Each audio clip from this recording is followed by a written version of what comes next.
ఇప్పుడే డ్యూటీకి వెళ్తున్నా అండి. ఒక 3 డేస్ నుంచి ఫుల్లు భారీ వర్షాలు. అసలు బయటికి కూడా వెళ్ళడానికి వాటర్ ఉన్నాయి. ఈ గవర్నమెంట్ ఏం చేస్తుందో తెలియదు. ఇంతకుముందు టీఆర్ఎస్ గవర్నమెంట్ ఉన్నప్పుడైనా చేస్తారేమో అని నమ్మకం ఉండే. ఇప్పుడు వీళ్ళు కాంగ్రెస్ ప్రభుత్వం ఏదో అన్ని చెరువుల మీద కబ్జాల మీద ఉన్నారు. అవన్నీ చేస్తున్నారు. అది కాకుండా ఇలాంటి రోడ్లు జనాలు నడవడానికి కొంచెం బెటర్గా ఆలోచిస్తే బాగుంటుంది. ఇప్పుడు మెయిన్గా మీ ఏరియాలో ఎలాంటి ప్రాబ్లమ్స్ కనిపిస్తుంటాయి సార్ రెగ్యులర్గా? రెగ్యులర్గా వాటర్ అనేది ఫ్లో పైనుంచి వస్తున్నాయి. అదే డ్రైనేజ్లు క్లీన్ చేయట్లేదు. కంప్లీట్ చేసినా కూడా ఎవరు రావట్లేదు. దాని గురించి ప్రభుత్వం ఏదైనా ఒకటి చేయాలి. డ్రైనేజ్ వ్యవస్థ అంటే ఎక్కడెక్కడ బాలేని ప్లేసెస్ చాలా వరకు కనిపిస్తున్నట్టు కనిపిస్తుంది సార్ ఇక్కడ. ఇక్కడ వెంకటగిరి, కృష్ణానగర్, ఈసుగూడ ఈ 3 ఏరియాలలో ఫుల్ వాటర్ పైనుంచి వెళ్తున్నాయి. డ్రైనేజ్లో అస్సలు వెళ్ళట్లేదు. ఇది చాలా ప్రాబ్లం అవుతుంది. డ్యూటీలకు వెళ్ళడానికి కూడా ఇబ్బంది అవుతుంది. మీరు నైట్ పూట బైక్ పార్కింగ్ చేసిన ఇవి ఎప్పుడైనా కొట్టుకోపోయిన సిచ్యువేషన్స్ ఏమన్నా ఉన్నాయా సార్? ఇంకా పార్కింగ్ లేదు కాబట్టి బయట పెడితే వాటర్కి కొట్టుకుపోయాయి. 2 సార్లు పోయినాయి. బండి కూడా ఖరాబ్ అయిపోయిందండి. అదే ఒకసారి క్లియర్ చేస్తే బాగుంటుందండి గవర్నమెంట్. బయటికి వెళ్ళే పరిస్థితి ఉందా మీకు ఇప్పుడు? అసలు బయటికి వెళ్ళడానికే లేదు. మార్నింగ్ నుంచి వెళ్ళలేదు. నేను ఇప్పుడే వెళ్తున్నా. Water flow. ఏం జాబ్ చేస్తారు సార్?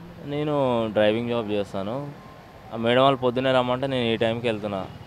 పొద్దుగాల ఎట్లా ఉంటుంది సార్ సిచ్యువేషన్ ఇక్కడ? ఫుల్ వాటర్, మోకాలు ఎత్తు వాటర్ వచ్చినాయి. చాలా ఇబ్బంది అయింది వెళ్ళడానికి రాకుండా. రోడ్లు బాగానే ఉన్నాయా సార్ ఇక్కడ? రోడ్లు కూడా బాగలేవండి. అప్ అండ్ డౌన్స్ ఉన్నాయి. చాలామంది కింద పడుతున్నారు. అక్కడైతే మొన్న ఒక ఆయన కింద పడి కాలు ఇరిగింది. చెప్పలేము.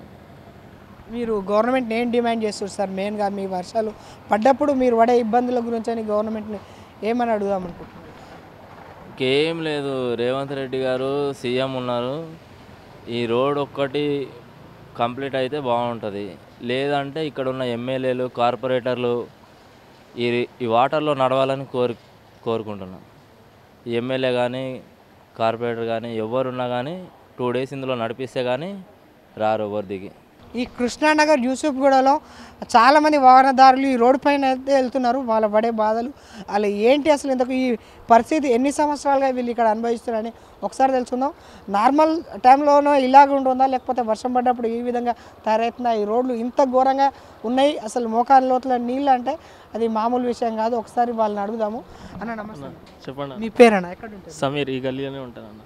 ఎట్లుంటుంది అన్న వర్షం పడ్డప్పుడు ఇక్కడ పరిస్థితి? పడినప్పుడు మీరు కూడా ఉంచలేరు ఇక్కడ. ఇప్పుడైతే ఇది ఏం లేదు. వర్షం పడినప్పుడు మీరు కూడా ఉంచలేరు అట్లుంటుంది. ఈడ కృష్ణాలో ఈ నీళ్ళు అవ్వవు. ఆ రాజు గచ్చుపు ఎప్పుడు అవ్వవు.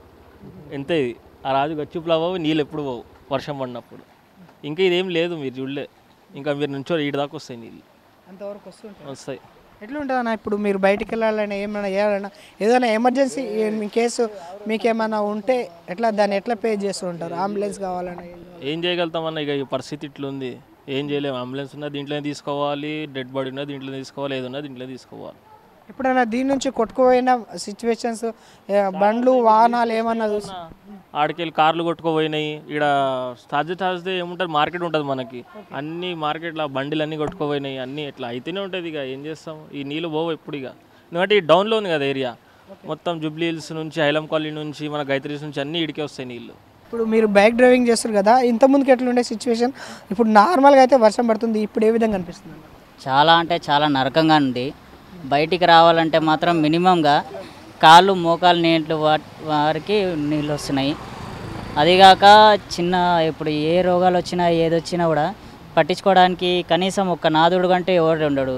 దాదాపుగా ఎన్నో ఏళ్ళ నుండి ఈ పరిస్థితి చాలా దారుణంగా ఉంది. కనీసం ఒక్క నాయకుడు కానీ ఒక వార్డ్ మెంబర్ కానీ ఎవరైనా కానీ దీనికి పరిష్కారం అంటూ వస్తున్నారు. కానీ నాలాలు క్లీన్ చేస్తున్నారు, పోతున్నారు. కానీ కనీసం ఒక డ్రైనేజ్ సిస్టమ్ పెద్దగా పెడదాము అనేది ఎవరికి కూడా ఆలోచన రావట్లేదు. వచ్చినా కూడా దానికి పరిష్కారం అంటూ చేస్తే బాగుండు అనేసి ఇక్కడ ఉన్న పీపుల్కి అందరికీ అలా అనిపిస్తుండొచ్చు. ఇక్కడ ఇలాంటి పరిస్థితులు హైదరాబాద్లో చాలానే ఉన్నాయి. కానీ అక్కడ అన్నీ మంచిగా చేస్తే బాగుండని నా ఉద్దేశం. అంటే ఈరోజు వెళ్ళలేదా వర్షం కారణంగానైనా, లేకపోతే ఏదైనా సండే అని చెప్పేసి వెళ్ళలేదా? ఇవాళ సండే హాలిడే ఉంటుంది. కానీ మాకు వర్షం కారణంగా కూడా మేము వెళ్ళలేకపోతాం. ఎందుకంటే బండ్లు తీయడానికి కానీ రావడానికి కానీ ఎక్కడెక్కడ వెళ్ళడానికి కానీ మధ్యలో గుంతలు ఉంటాయన్న. సడన్గా పడేయమనుకో ఎవరు రెస్పాన్సిబిలిటీ? ఏదో దేనికైనా సరే చిన్న చిన్న గోతులున్నా ఏదన్నా అప్పటిదప్పుడు పరిష్కారం చేస్తే అది కూడా సమ్మర్ మూమెంట్లోనే ముందుగానే ప్లాన్ చేసుకోవాలి. ఇలాంటి వర్షం మూమెంట్లో చేస్తే ఏం చేయలేము. వస్తారు హడావిడిగా వస్తారు, చేస్తారు, పోతారు, అయిపోతుంది. ఓట్ల కొరకు ఒకటే వచ్చి కాకుండా ఇలాంటి పరిస్థితుల్లో మీరు వచ్చి రోడ్ల మీద వచ్చి పరిష్కారం చూపిస్తే ప్రతి ఒక్కరికి మీ మీద ఉన్న నమ్మకము, ఈ గవర్నమెంట్ మీద నమ్మకము బలంగా చేకూరుస్తుంది అన్నట్టుగా. మీరు వచ్చి రోడ్ల మీద ఉండి దగ్గరుండి చేపియాలి. ఫైనల్గా గవర్నమెంట్ నేను డిమాండ్ చేస్తుంది. గవర్నమెంట్ డిమాండ్ చేయడం అంటే ఏముండదన్న, వాళ్ళకు కంటికి కనిపించే జనాలకు మంచి చేస్తే చాలు, అంతకుమించి ఏమి ఉండదు. ఇప్పుడు ఉన్న పరిస్థితులను వర్షాకాలం మెయిన్గా వాటర్ ఫ్లోటింగ్ కాకుండా డ్రైనేజ్ సిస్టమ్ మంచిగా చేస్తే అది బాగుంటుంది.